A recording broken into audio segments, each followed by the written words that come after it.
Welcome, everybody, to the Hockey Think Tank podcast, brought to you by the Hockey Think Tank community, a place where all passionate hockey players, coaches, and parents can go to get a little bit of education and a little bit of inspiration regarding the greatest game on the planet. What an episode we have for you guys here today. We are bringing on Paul Caulfield, an unbelievable hockey guy. You guys are going to absolutely love this episode. And Paul grew up north in Canada. However, he is living down in Stevens Point, Wisconsin. Right now, he is the all-time leading scorer at Division III powerhouse, Wisconsin Stevens Point. And he is an awesome hockey dad as well to a couple boys, Brock and Cole, who is a stud for the Montreal Canadiens right now. So unreal conversation with Paul here. Before we do get over to him, though, let's bring on the talent of the podcast, the one Jeffrey Jahu Lavecchio. Vex on vacation down in Florida. How are we doing today, my man?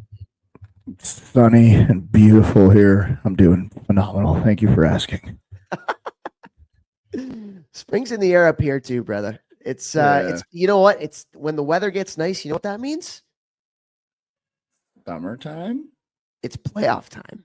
Playoff time. Yes, what I was going for. Yes, correct. Speaking of the Montreal Canadiens, hot into the playoffs here under one-time podcast guest Martin St. Louis and director of skills there, Adam Nicholas, the big cat as well. So also goaltender Jakub Dobich. There's a Montreal Canadiens flavor on the Hockey Think Tank podcast here, baby. Let's go. Name them the Montreal Think Tank podcast now. I mean, three guys who are connected somehow to the organization. I feel like, all of us. Of course. Let's go. Hey, but playoffs are here, man. Playoffs are here. Who's your pick for the Stanley Cup winner? I know you've already thought about this big time. Edmonton Oilers, Trent Frederick. Ooh, okay. Yeah, that's good. There you go. Okay. I got Colorado winning it all this year. Really? Okay. Yeah, it's kind of like a boomer bust pick, though, because their first round matchup is with Dallas, and I can easily see Dallas winning the cup, too. So, they're going to beat the crap out of each other in the first round. So, I don't know, but I'm still going with the Avs. I think they got the two best players outside of McDavid in the world, McKinnon, Makar. Man, they're humming right now. So, yeah, we'll see. Okay. Well, I'm going Oilers. What's up? I love it. Awesome conversation here, eh? Paul, obviously he's a hockey dad, right? He has a son that is one of the best players in the world. Another son was a really good player for the University of Wisconsin. He himself was a stud of a hockey player back in the day, but he unbelievable youth hockey mind as well. He runs a rink up in Stevens Point. And just such good knowledge, man, such good stuff. There are some things that he said that I will be implementing in a lot of what I do moving forward here. And I've gotten the opportunity to talk some hockey with him over the past probably 6 months or so when got in touch with him and man, just a phenomenal hockey guy. Yeah. There's some really, really cool ways of doing things. You guys are going to hear on this podcast that he implemented when his kids were coming up that I think are just absolutely genius. They also happen to be a lot of things that we talk about on the podcast. Weird. 100%, man. And that's one of the cool things, in doing the youth hockey blueprint that we do with the Hockey Think Tank is we take ideas from everywhere and implement them and teach them to to the people that we work with. And so that's one of the really cool things is I've learned, and I've said this on podcasts before, but I've learned so incredibly much from working with all these youth organizations and then be able to take all their great ideas and then spread them out to all the other people that we work with. And so some of the ideas, some of the things that he's going to talk about here that you'll listen to coming up, just mind blowing. Really cool. Absolutely mind blowing. All right, let's not take up too much more time then. What do you say? Let's head right over to Paul. But first, we do have some people to thank. First, want to thank our title sponsor, icehockeysystems.com, the best website out there for all your coaching education needs. They got thousands of drills. They got whiteboard explanations and video breakdowns from high level hockey people. The ability to go in and draw up your drills, send them out to your team. make a drill library for yourself or your organization, because we have partnered with them to do an associations platform. We can get this for every single coach within your organization. So go to icehockeysystems.com today, check out that associations platform, and get IHS, baby. Want to say thank you to Train Heroic. You guys know Train Heroic is the unbelievable app that allows me to work with so many players, teams, and organizations online. And right now you can go to training.gmbm.com to check out my 2025 off-season training program. I've already had a couple hundred players buy it, a couple different organizations reach out. Junior teams are going to be using it this off-season. But guys, my whole goal with online training is to make it affordable. Toph and I talk about how stupidly, insanely expensive hockey is. And my whole goal with this thing is that every single player can have access to very, very, very high level quality training for an extremely affordable price. And Train Heroic allows me to do that. So I cannot thank Train Heroic enough. Or you can go to my Instagram and just click on off-season 2025 training program. So thank you to Train Heroic for making all that possible. Boom. Also want to thank Helios Hockey. Helios Hockey is an unbelievable product. It's a sensor that you put into your shoulder pads, and it gives you real-time data, real-time feedback on specifically your hockey stride and hockey stride mechanics. If you want to play hockey at the higher levels today, you have to be able to skate. One of the best ways to be able to do that is to get the right kind of data and feedback on your skating. So go to helioshockey.com today. And if you use the coupon code ThinkTank, one word, you can get 20% off your pro annual or pro 24-month subscription. A couple other things really, really awesome about Helios Hockey. Number one, they have what's called a hustle score. And this hustle score is something that when you move, this thing lights up, and it can tell you basically how hard you're working out there, which the kids absolutely love. They also can compete with their teammates that have Helios as well on their movement and on that hustle score. Also, the game changer for me is you get your shifts cut up for you right after the game. So Helios, that sensor pairs up with whatever video you're using, and it can even be live barn, something at the rink that's going down there, and you get your shifts cut up for you right after the game. Talk about an unbelievable value add. If we had this when I was younger, I would have watched my shifts all day, every day. So go to helioshockey.com today. Like I said, that coupon code ThinkTank, one word, and get that 20% off your pro annual or pro 24-month subscription. Also want to thank Crossbar. Crossbar is an unbelievable product. It is an end-to-end software solution that basically helps you run your youth hockey organization more efficiently. Just the operations gets timing cut in half. And so what does it do? First of all, incredible website design, really clean, really easy to use. They have registration for your season or for even little things like drop-ins or lessons or clinics in seconds. Really, really easy to use. Club scheduler, 5-star communication app to communicate with your families. Also things for financial tools and reporting, volunteer and facility management. This is a one-stop shop to run your youth hockey organization or rink. Incredible value add. So go to crossbar.org today. I know there are a ton of youth organizations that are switching over there to help their clubs operate. And just unbelievable. You guys know we really believe in the people that we are talking about right now. So again, go to crossbar.org, check it out. Also, thank you to all of our amazing supporters and listeners. We love you guys so much. It's why we continue to grind this thing out and bring on these amazing guests like Paul here. The only thing that we potentially ask for in return, totally optional if you want, but if you want to help us to spread the message of positivity in the hockey world, if you could share us with your communities, whether it's on social media or just directly with people that you know, interact with our podcast on social media or on your podcast apps. We're on every podcast app by shooting us a rating, shooting us a review, giving us some comments so we can get some feedback from you. It goes a long way to spreading the message through the algorithm. So people are searching for hockey podcasts. They can listen to us and we can get introduced to them. And we want to continue to spread the message and continue to live our mission of making the hockey world a better place. So thank you, guys. We really appreciate you. You are going to absolutely love this podcast episode. Just such a smart hockey man. So without further ado, here we go with Paul Caulfield. We are so excited to have on this episode of the podcast. He's up in beautiful Stevens Point, Wisconsin. We got Paul Caulfield. Paul, how are we doing today? Oh, great, Toph. How are you guys? We are doing really, really well. So excited to talk to you here today. And just to introduce you to our listeners here, you're up in Stevens Point right now. You've been there for a long time, but was born in Sault Ste. Marie, Ontario, a great hockey town up in Ontario, and then moved down to Milwaukee when your dad was playing there. I think he was a player coach from what I read. Little Reggie Dunlop action. I like it. But if you can, just tell us a little bit about how you fell in love with the game. And obviously it's become a family tradition here, but when did you first fall in love with the great sport of hockey?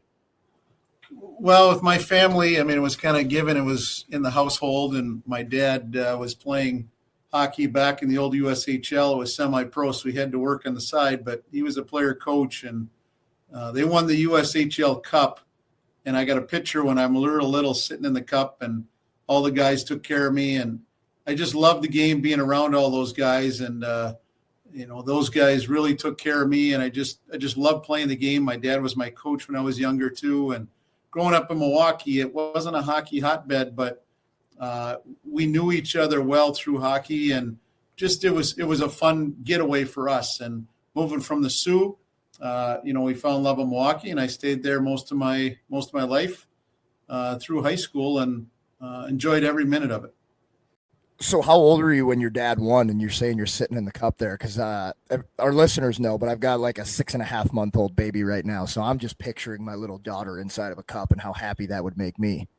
Well, I was born in 68, so it was 75. They won the cup. Okay. Yeah, so I was sitting in there. But, yeah, I grew up in Milwaukee, and I just played club hockey in Milwaukee. And my dad was my coach. And you played rec hockey and then traveled on the weekends to play with an all-star team.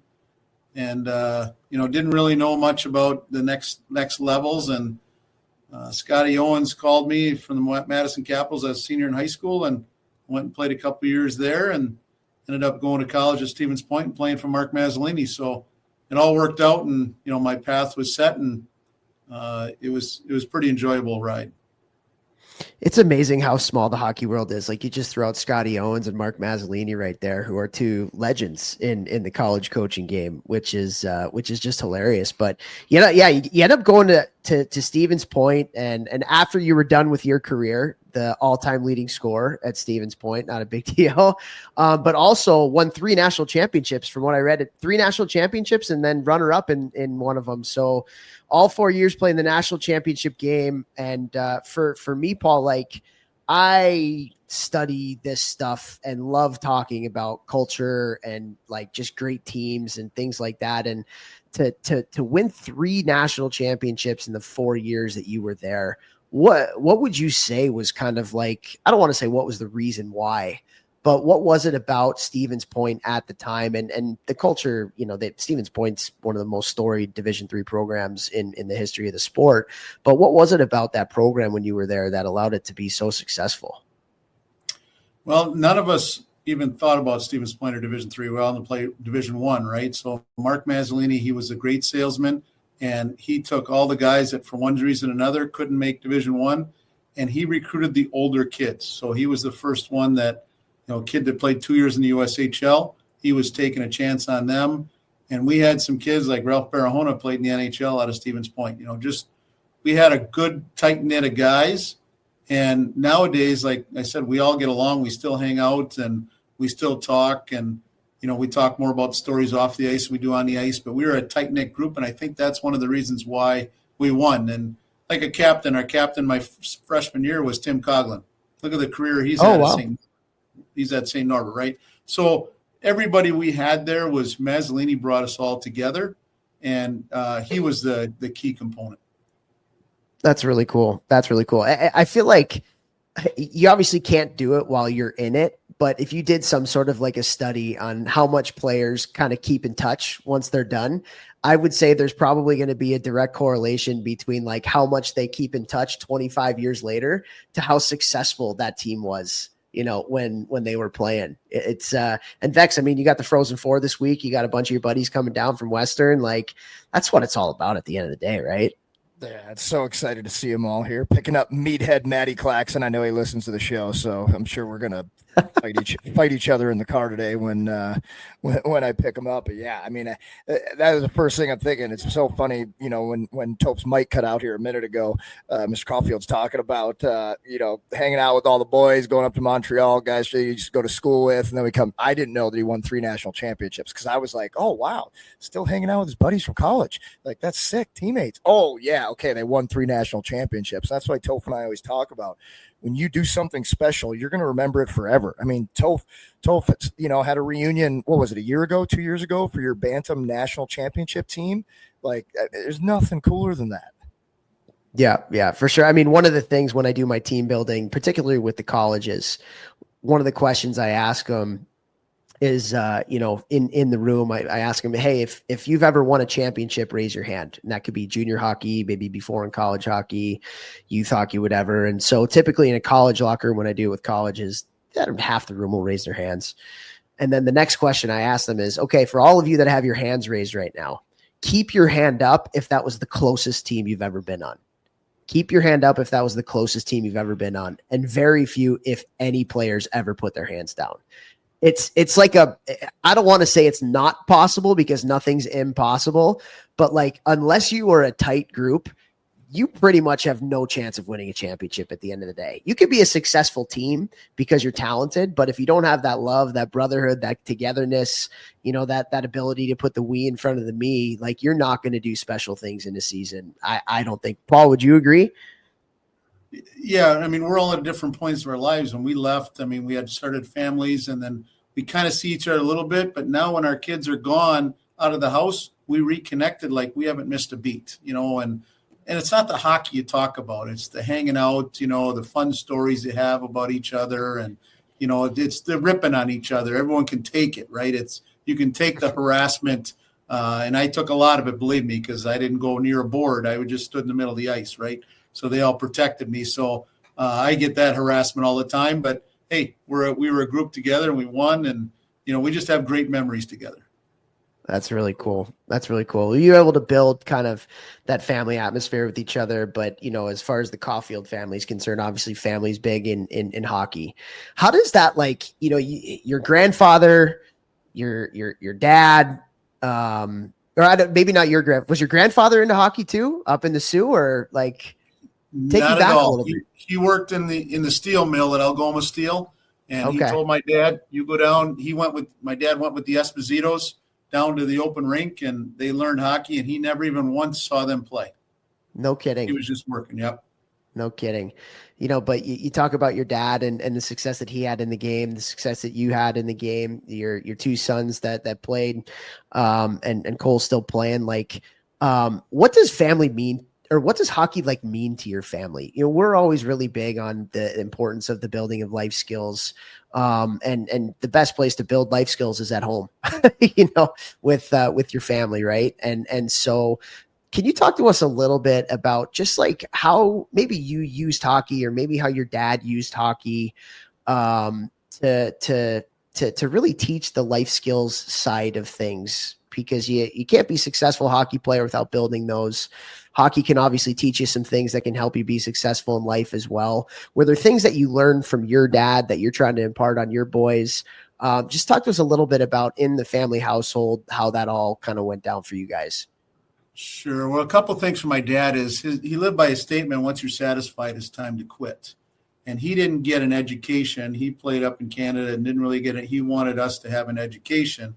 And he said, your goal in life is to give your opportunities to your kids that you never had and have them be better people than you were. So if we continue doing that, our world's going to be a successful and better place.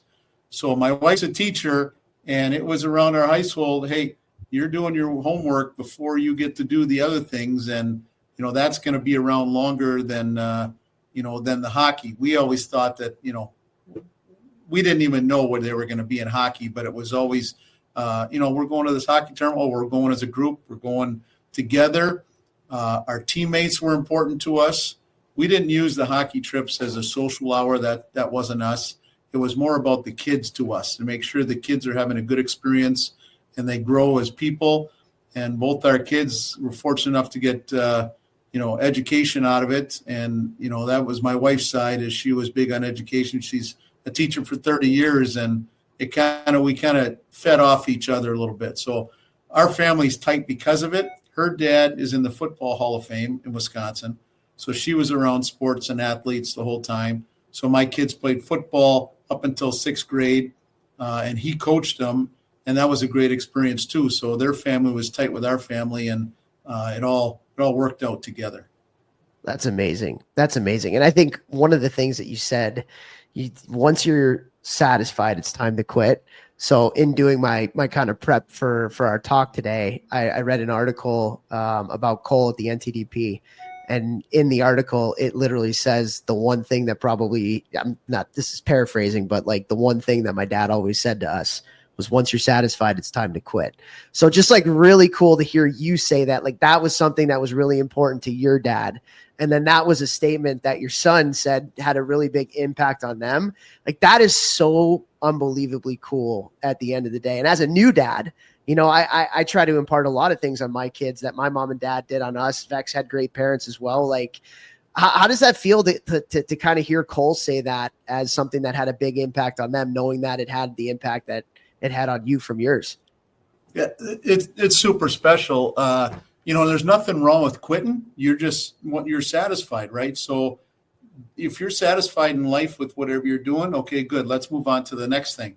Obviously, Cole right now, the way he plays and the way he carries himself is he's not satisfied. He wants more. And that's what I think driving him to be a better player, because if you are playing in where he's playing in the NHL, if you're satisfied, someone's going to run you over or take your job, right? So makes me happy that he's still, using that.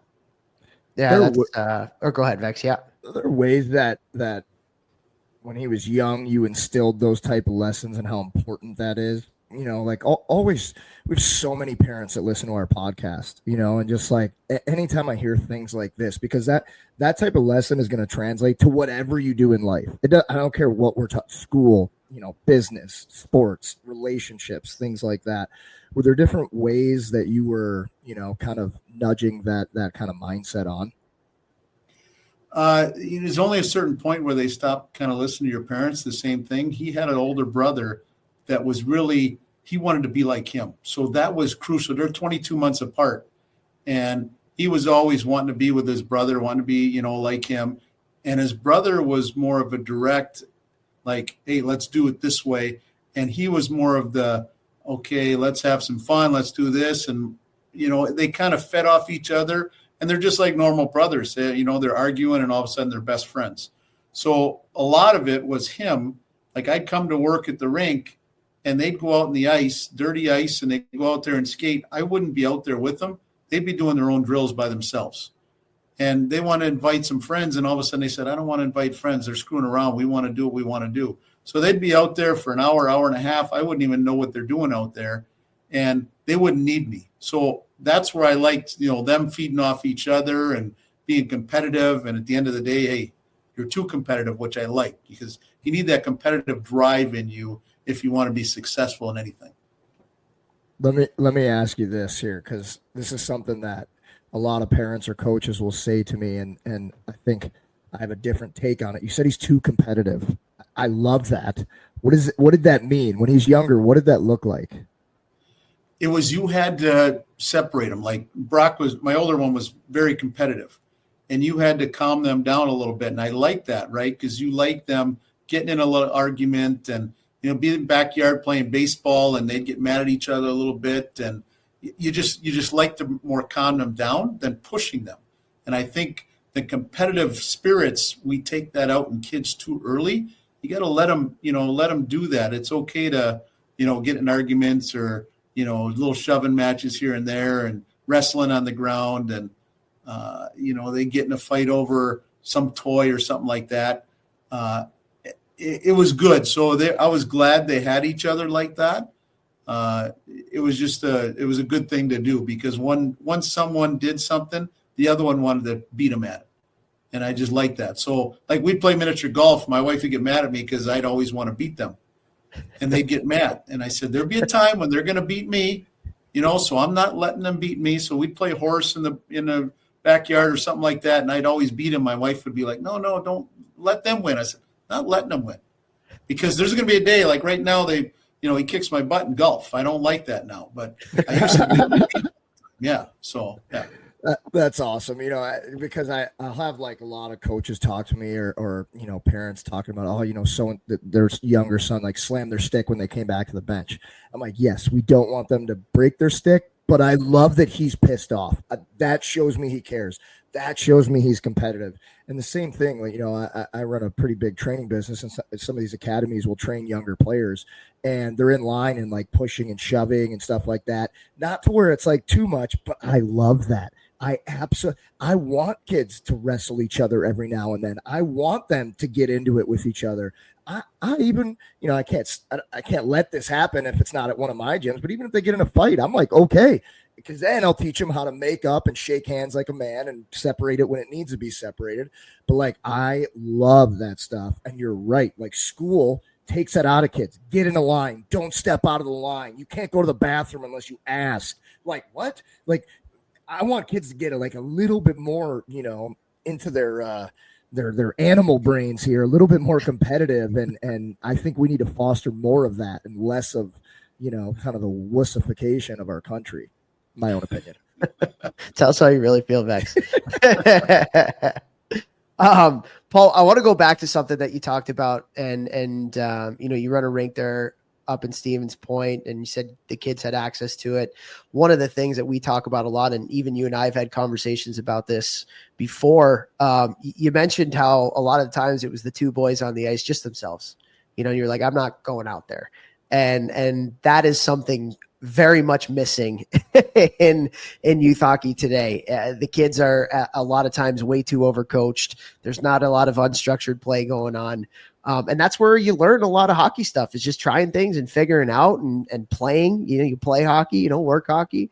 And so can you talk a little bit about just how valuable that time the boys had on the ice with each other, just unstructured play, falling in love with the game? And I'm sure it wasn't just on the ice. I'm sure it was shooting pucks in the driveway or, playing roller hockey and stuff like that. And just how much you love to watch them do that and how much you think it helped them to become the players that they were. Sure. So we have a rink where we have a lighting from outside that if they'd come with me and the night before, no one would do the ice. So my job would be to do the ice in the morning. Well, dirty ice doesn't cost anything, right? So they went out there and we didn't have to turn the lights on because we had lights in there. And I said, all right, you got to work for your ice time. So they would clean the locker rooms. They would do some cleaning for me to get that out of the way. I miss them because of that, because I got to do it now again. But I use them a little bit by doing that stuff. And I'd peek out in there and see what they were doing. And they always doing something. They were always working on something, and they loved being out there. And what I liked the most is I had to go, hey, let's go. I had to get them off the ice. They didn't want to come off the ice. So that to me, I liked. I knew they weren't burnt out, because kids nowadays, they'll be the first one off the ice and the last one on the ice. I don't like seeing that. Then you need time away. Then baseball season would come, and we wouldn't go on the ice, and they would get that hunger back. And they love baseball. It's a different role for them. So they did that. So at the rink, it was a nice thing that they got away from me and away from anyone else. And they just worked on what they wanted to work on. And they played goofy games, hitting posts, hitting crossbars, shooting at cones, whatever they were doing. It was something unique and different. They'd make up games themselves out there. So they entertained each other. And, a lot of it has to do with my older son, that he kind of pushed him a little harder. And, they'd get underneath their skin like that, being really competitive. So it was great for them.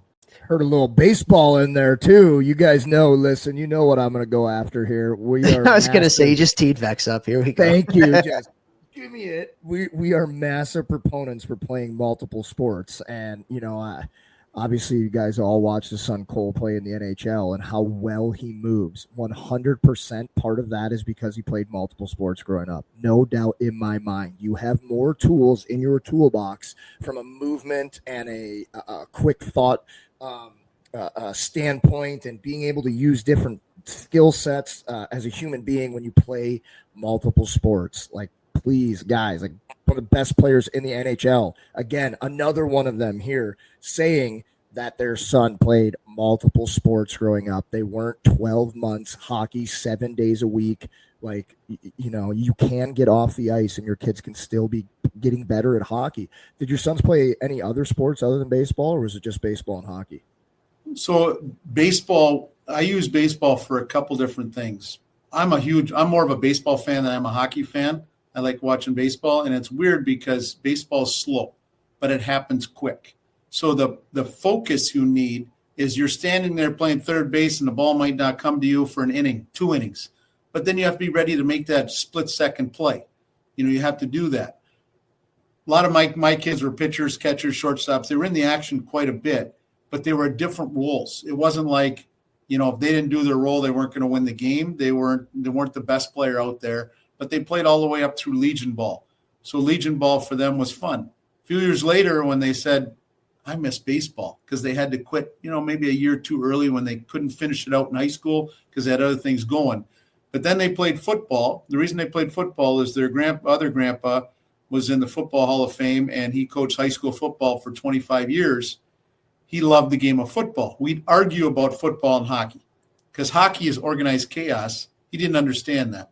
Football, you knew every single person what they were going to do for that 6 seconds, right? So when they played football, they learned how to take a hit and slide off like butter because they were both running backs all the way through 6th grade. So it's tackle football, 3rd, 4th, 5th, and 6th. And after that, we said, okay, that's enough of football. We need to do that. But they learned a lot of great things through football. And doing that, it was a team sport, but individually, they learned how to take a hit because in youth hockey, we've taken hitting out of the game, which is okay to an extent. But when you get to Bantams, then you got to have a little courage. And if you see my son now, he's got courage. You don't have to be big, but you need courage. You need to go where you're going to get hit. The other night they were playing Florida and 77, that big guy, there was no place for him to go, and he had to take the hit. And I'm like, oof.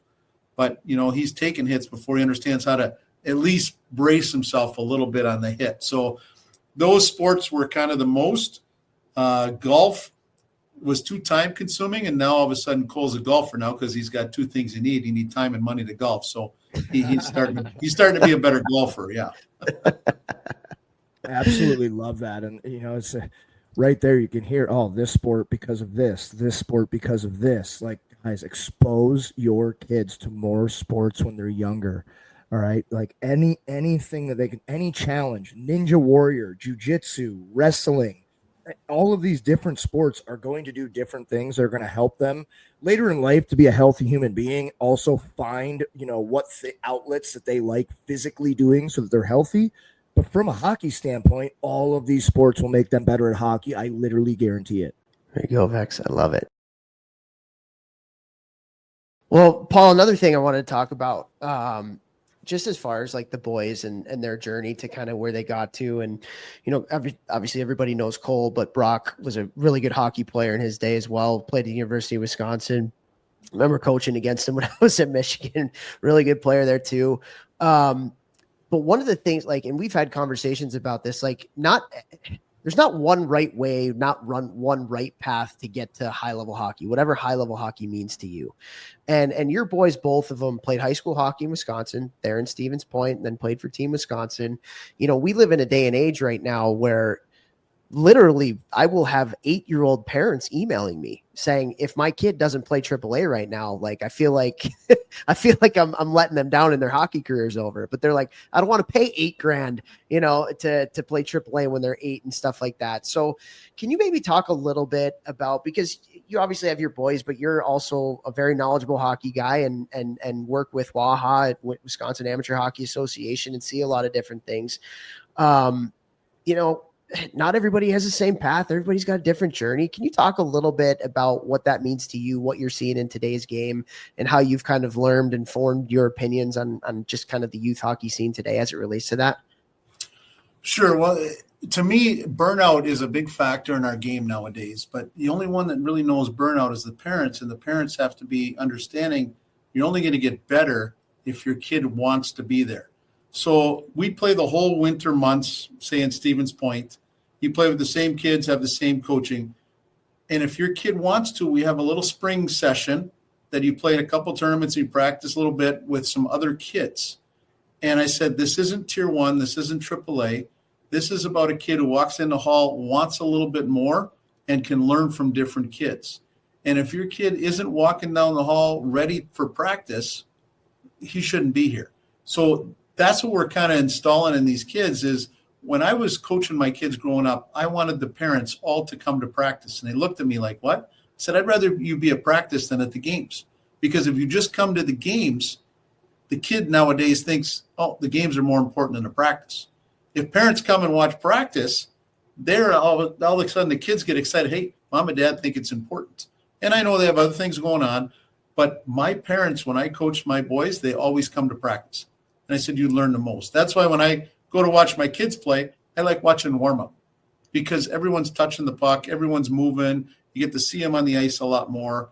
And I miss watching practices. I really, when I go back to Detroit and watch Cole, I want to see his skates, with all the guys because I like seeing, Kyle Connor out there. You see his skill in just a normal setting is amazing, not in a game setting.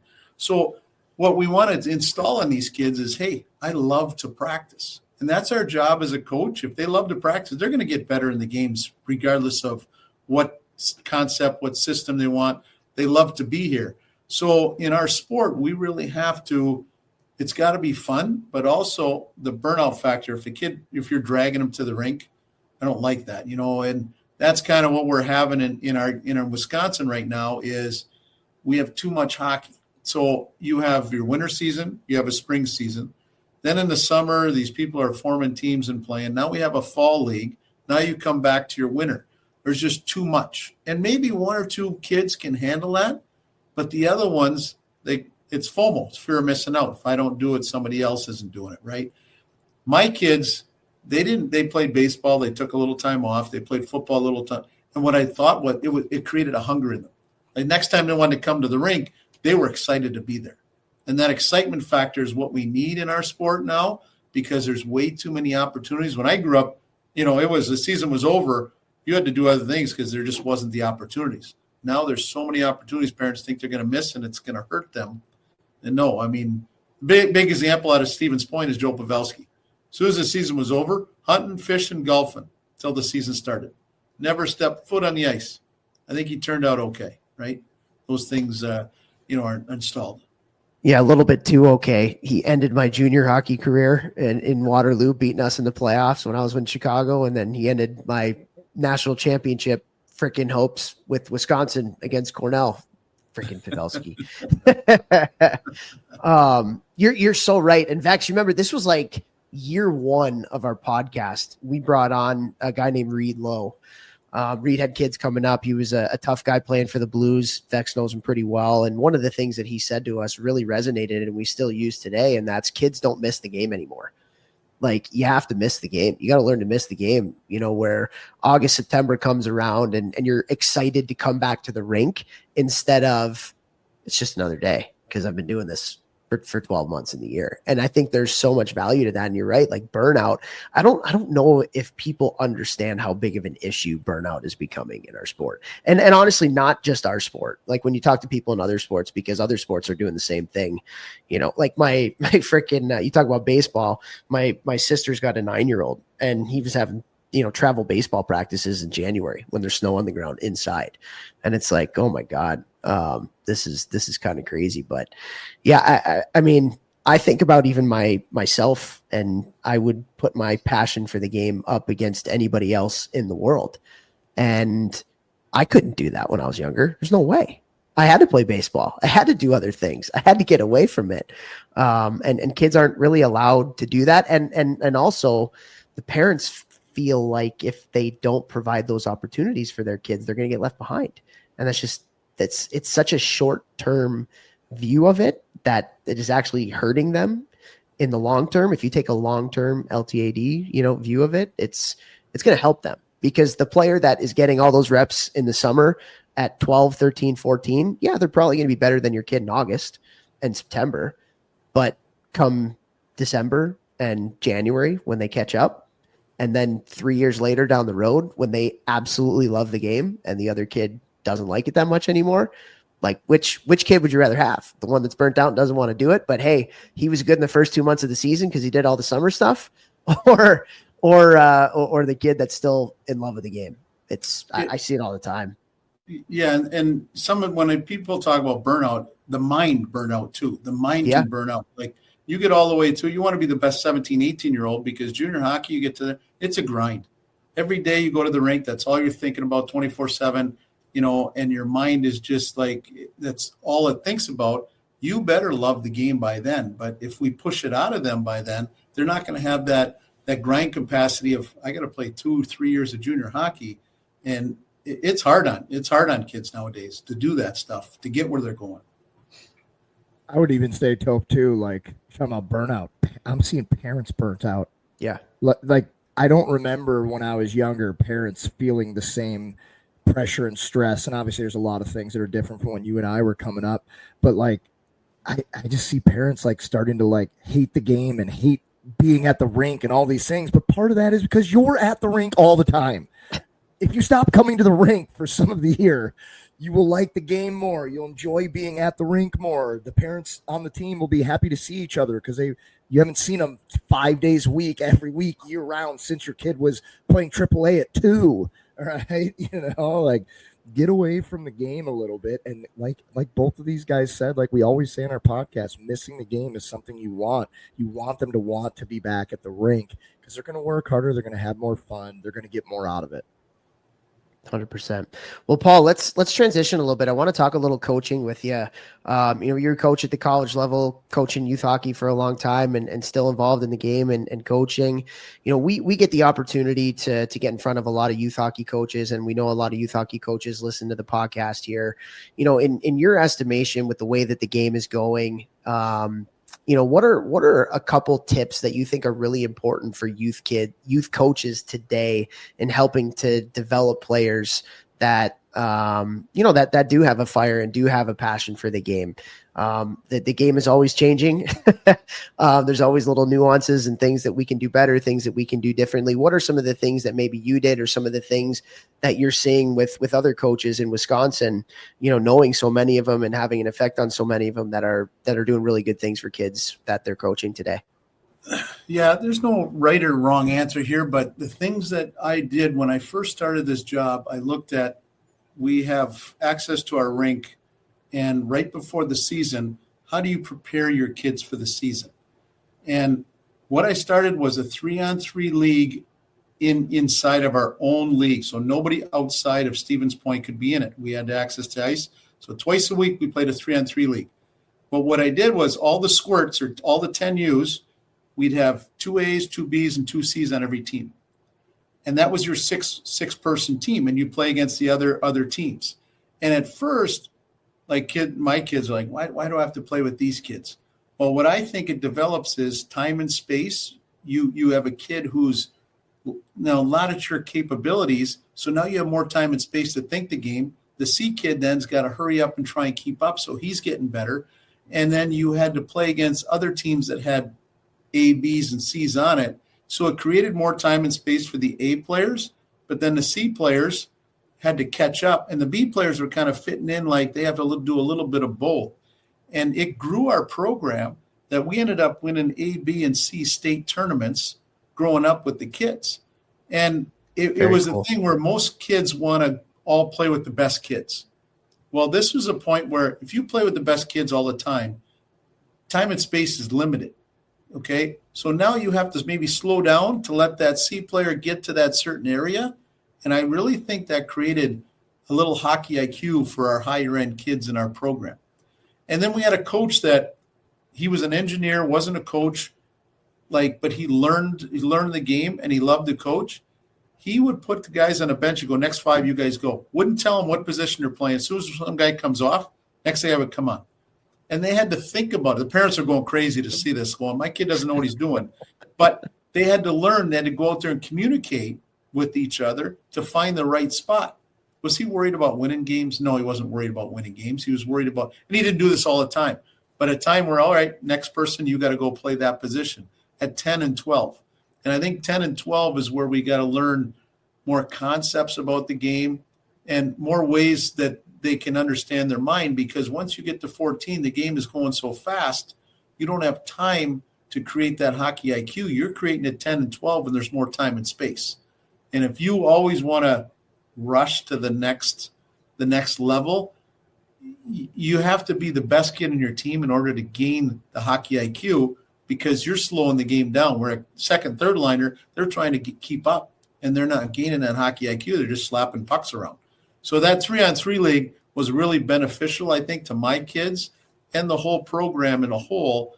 And I was pretty proud of starting that, not going, oh, we have the best over here and we have the next best over here. And we all played together. There was no score clock. The only score clock is the kids knew, who was winning the game themselves. And it was a competitive factor there. They were competing against each other there. And we'd have different jerseys. Like I had the Nordiques, I had the Whalers, and I had the Scouts. We had all nice old defunct teams. And they had the plain jersey, blue jersey said Nordiques on it, So they were proud of their teams and got them a little history, because I liked, teaching them, giving them homework about the game of hockey to get them to love the game of hockey. So like Christmas break, I would, buy a box of hockey cards, give them all a pack. And they were so excited to open it up. And I said, now you have a job. You have to write a report on one of those guys on their path, how they got to the NHL. So then they had favorite players they grew up with. So kind of little things like that I remember when I was coaching the 10 and 12-year-old kids. And, now one of them's being a doctor pretty soon. They're all doing well. And, the success stories of Cole was just in Nashville the other day, and two of his old teammates he played youth hockey with went to the games with their gals. And, just stuff like that makes me proud that, hey, they're still in contact with each other. So it was great. Yeah. Man, we got to just take that 3 minutes and just play it on freaking repeat for eternity. Oh God, that stuff is so good, Paul. I think the first thing I want to touch on is the little 3-on-3 league that you guys did, because I've been trying to find creative ways in my head as we're working with these youth organizations to promote unstructured play. Like dedicating a certain amount of time during a week or maybe during a month where the coaches just blow a whistle and throw the puck down and that's it. And the kids just go, because kids aren't playing on the pond anymore. And everything is so structured with skill sessions and all this kind of stuff. And you learn so much of the things that you were talking about, the hockey IQ and time and space, through just being able to just play. And that is such an awesome idea. You get different teams on the ice at the same time. One of the biggest problems that so many youth organizations have is a lot of kids and not a lot of ice. And this is something where you can get by putting the teams, maybe you have 3 different games going on, one in one end, one in the other end, one in the neutral zone. And you can get, I don't want to say 60, but you can get 40, 50 kids on the ice doing that at a time, and time shifts and stuff like that. So it solves some of the ice utilization issues, potentially gets more kids touches on the ice throughout the week, and they're having fun and you're building a passion for the game. Like, man, Vex, that 3-on-3, like that's something for all like the youth hockey directors that are listening right now and people that have stake in youth hockey organizations. Finding a way to get some unstructured play into your routine of practice plans can go such a long way. And that's such a great way to do it. Vex, what are your thoughts on that? I mean, it's awesome. I just love that you got the players to buy into that, that structure, and the parents. I don't know, like today, I don't know if that happens today. Like, I absolutely love that. I mean, I'm sure you hear it all the time. Oh no, my kid can't do this because he's got to go to this super scouted, heavily scouted tournament. How old's your son? 18? Oh, he's 9. What? What? Oh no, he can't play on this team. We're going to move our whole family 1,100 miles the other way so that he can play on this team, so that he can play on the best team with the best. Oh, but yeah, Cole Caulfield was playing with B and C players. Oh, yeah, I guess that worked okay for him. Oh, and he played different sports, and he still is in the NHL, and he's unbelievable and ripping it up. Like, these things, I'm just hearing it. I'm like, man, would organizations allow this today? Are they still doing that ABC league right now, or no? When I did it, I think I got the buy-in because my 2 kids were on the top of the scale at our program. So, okay, it must be good if they're doing it, right? But I forced my kids to do it because I said, this is what's going to grow the whole program. And in order for a successful program, you can't just have the top 1%. You have to have 3 and 4 teams to make everything go well, and the rec hockey of your coming together builds that camaraderie. But we throw in rules like, all right, you two, someone else, you can't score multiple goals same kid can't score multiple goals. You have to move the puck or do it to someone else, right? Or, these 2 kids can't score this shift. These 2 kids can't score this shift. So you're making kids move the puck. And you're making rules like that. But I was standing on the bench and you're telling these kids, all right, you 2 can't score the next shift, but you got to go out there and score. So it was unique. As the went on, I saw more and more parents. My kid's an A kid. He's got to skate with the A kids. It's hard to push that, but I keep telling people how successful. And I think both of my kids' hockey IQ had a lot to do with that. It was a 4-year process, 10U and 12U. Those 4 years we did it. And it was a 3-week season, twice a week. They go out there and they play, the Nordiques are playing the Whalers. Then the Scouts are playing, whoever the other team was. And they have a little league together with no score clock. But at the end, you hear them chirping, going, yeah, our team beat your team. And we're playing for first place. And there was no standings. There was all the kids talking about it. It wasn't anything else, So parents bought in because, they were putting on a different jersey. They were playing with a different one. We get so segregated from A, B, and C during the year that's a fun part of the whole organizations together. And we had other people from outside our area wanting to come in, and we wouldn't allow them. We said, nope, it's just our rec league we're having with our team, and we want to do it. So it really worked out well. I think the other thing too, when you think about it, like, especially in today's kind of like hockey culture, let's call it, like, I can't imagine how many of those C players became B players, and then the B players became A players, because so often and at such a young age, kids get pegged, they get pegged, and he or she is a B player at 9. So we're going to treat them and their family like they're a B player. Like you guys are treating everybody the same, and the B kids are getting the chance to play with the A kids, and the C kids are getting the chance to play with the B kids and the A kids, and vice versa. Like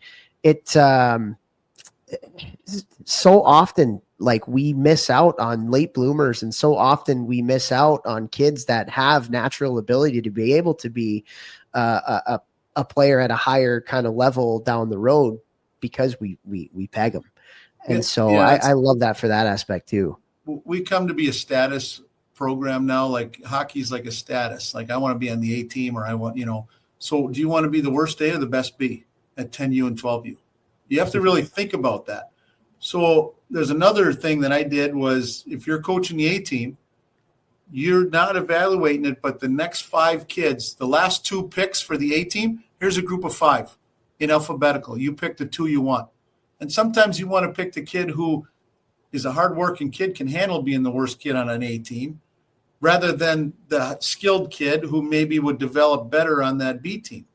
And I give the coaches the choice of, hey, you got to pick the right kid. And sometimes the best kid isn't the right kid for that last spot on that team. And a lot of times that best B kid, his confidence level the next year goes through the roof, and he passes a lot of those A kids. 100%. But again, we live in a status society where, I got to be on the best team, or, so I can throw it on Facebook and tell everyone I'm the best, and we have so many stickers on helmets nowadays, right? One thing I talk about as stickers is, all right, as soon as your season's over, I don't care what team you're on, the sticker comes off, and the next sticker, whoever you're playing with, that's the only sticker on your helmet. And I see a lot of kids with stickers on their helmets, and who are you trying to show? You're not showing you're a teammate. So Team Wisconsin does that, where they go back to their high school, right? So I get mad at the Team Wisconsin kids when they wear any Team Wisconsin apparel, anything like that. That's not your season. Your season's with your high school team now. That's who you should be a part of. So, yeah. Love that. Topa, we got to touch on the non-hockey guy engineer who's just throwing out guys different positions too. I mean, Paul, that's something we talk about all the time. We had an episode maybe 3 weeks ago where I was saying, like, I think kids should play every position other than goalie, after a certain age, but like all season long, like just throw them in different positions at different times. Yeah, you might lose a game here and there because of that. But is your goal to help your player be better at 10 or 12 or at 18, 19 when they're in juniors, college, like trying to get a scholarship, trying to make a junior team, zooming out and adding constraints and these things that make the game a little bit harder for them, like the A versus, B and C, and you're not allowed to score, doing things like this is actually focused and purposeful development, right? And giving up something now to make them better in the moment and challenge them, that's going to pay off down the road. Delayed gratification, not caring about your kid making the brick tournament at 3 years old and caring later when it really matters, guys. You're making us sound really smart on this podcast. This is literally the stuff that we talk about for 6 years, man. This is awesome. Well, I don't know about you guys, but I got a group of 4 or 5 guys. One guy moved to Pittsburgh, but we'd go out to lunch once a week, and we'd be drawing up drills and stuff on napkins at lunch, and all of a sudden, then you look around, it's 2 hours later, you're like, I got to get back to work, But that group, that engineer was in that group, and he just loved talking, learning. But he had his own ideas. He thought outside the box and stuff like that. I'm like, yeah, go ahead and do it. Do it. And, you're going to see different results from kids and, who can handle it and whatever. But stuff like that, I just love thinking outside the box with kids because we get so structured at 10 and 12. And when you're structured, you take out that competitive burst of, I got to get somewhere, I got to go. And you'd rather reel them back than go tell them to stand somewhere. So those are good things that I like. To 10 and 12, I think that's where we really need to focus our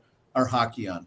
Because at 8U, we're looking at, okay, everyone's having fun. We're playing cross ice. The one thing I don't like at 8U is the coaches need energy, right? You can't just stand there and blow your whistle. You need energy. You need to get them all fired up and get them going, right? Get them going. And we don't have enough passion, energy guys at 8U. We need that. Yeah. Well, Paul, you talk about thinking outside the box. Let me ask you this. Your wife's an educator. She's a teacher. I kind of tell hockey people this a lot. I'm like, if you want to be better as a coach, stop talking to hockey people. Go talk to educators. Like, go talk to teachers. They literally go to school for coaching. It's not coaching, it's teaching, but it's one and the same. What have you learned from your wife? Like in terms of becoming a better coach, being able to teach skills, structuring your practices, planning your season out, things like that. What has she taught you that made you better? Well, first of all, my kid's smile is from her, not from me. So when you see him smiling, he gets that from his wife or his mom. So she taught for 25 plus years, anywhere between 3rd, 5th grade in there. And now she's a math interventionist, and she does one-on-one training for people that need more math. And that's, one of her fortes is math. But she comes home and the work ethic she's got of, she's still got more to do. And teaching the work ethic, I think, is the biggest thing that about teachers is, they're never satisfied too. They got to make sure the kid is learning and progressing and getting better. And what she did with my kids with schooling was huge. I mean, education is part of the whole deal here, because if you don't have that education, that base, and all of a sudden you get to it, what's going to separate you from another kid, maybe going to a college is, all right, we don't have to worry about that kid in the classroom. We know he's got some things that are going to help him get through there. And her patience, being patient is another thing that, she is with kids. I don't know how she does it. I mean, I've seen a classroom and I'd lose it because the kids, this kid's doing that, this kid's doing that. And you have to be patient. You have to bring them all together.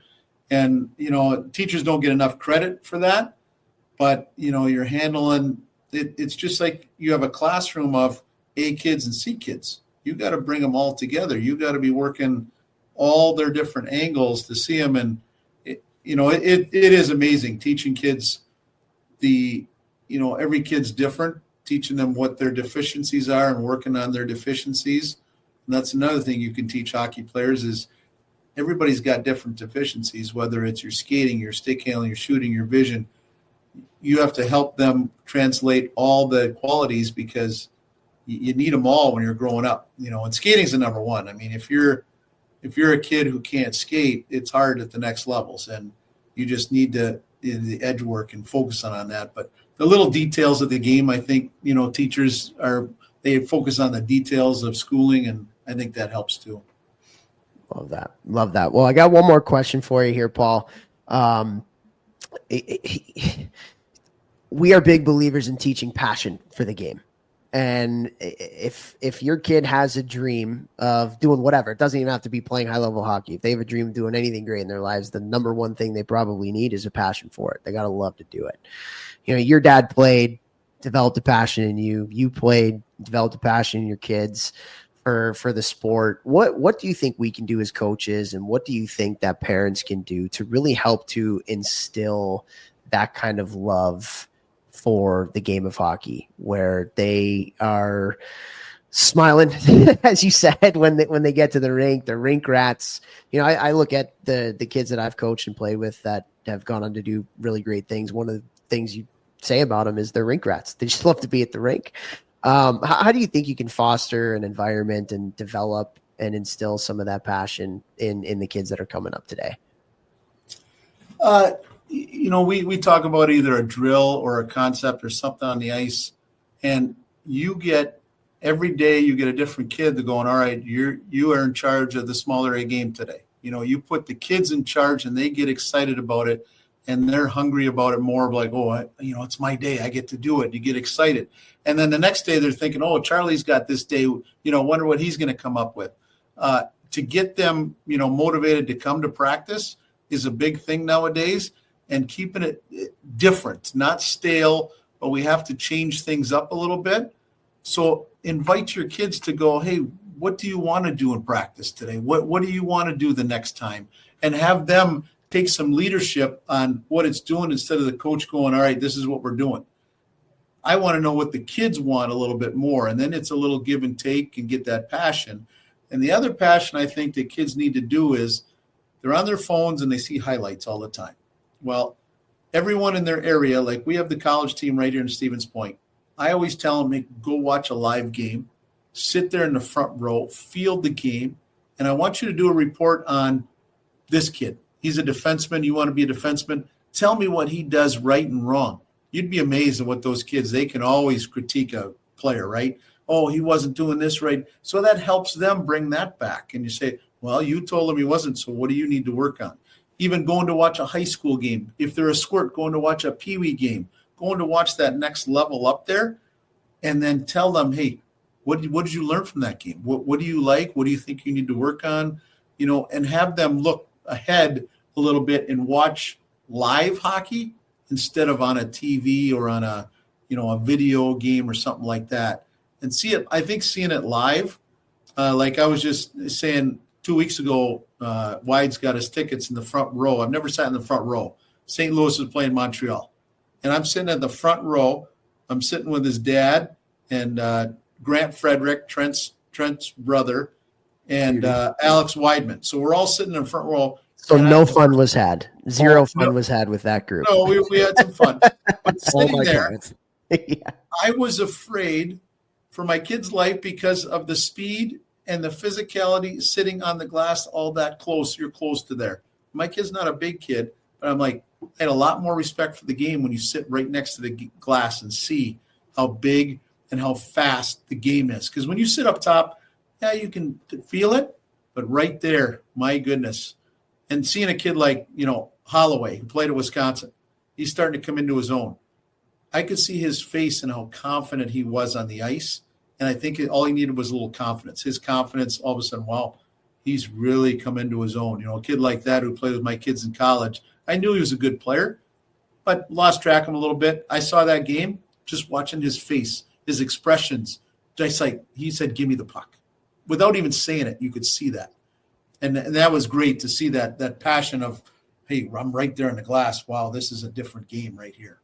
You don't like hockey at all, huh? I don't know how to play the piano. I blame my parents for never putting a piano in front of me, but they always put hockey in front of me. And, I love the history. I love everything. I mean, Mike Bossy, Joe Sakic. I mean, those guys, I had a passion of watching that type of player. But you got to give them someone, hey, who's your idol? Watch him and watch him and learn and stuff. And so I see my kid's fortunate enough he is where he is. when he shakes hands with a kid, he understands it, because when he was younger and doing the same thing with Joe Pavelski, when Joe came to our town and he was taking time with him, I mean, he's doing the same thing now because Joe did that with him. Just great stuff. So yeah. Very cool. Very cool. Yeah, that goes such a long way. And most hockey guys are really good at that. Most hockey guys are really good at understanding that stuff's important. And by just shaking a hand or taking a picture, you are helping. That was the question, developing a passion like that. Yep. That's part of it right there. Well, Paul, this was so great. Thank you so much for taking the time. If you have a couple more minutes, we'll keep you here for 10 questions. That will do for the hockey community. But such good stuff. You're a great hockey guy. You're doing such great things for everybody up in Wisconsin continually today. And we appreciate all your time and effort with that. And we appreciate you taking some time to come on and talk some shop with us here today. Well, thanks. I've been following the think tank long before this. I mean, I just like what you guys do too. It's great for the game of hockey. Thank you so much.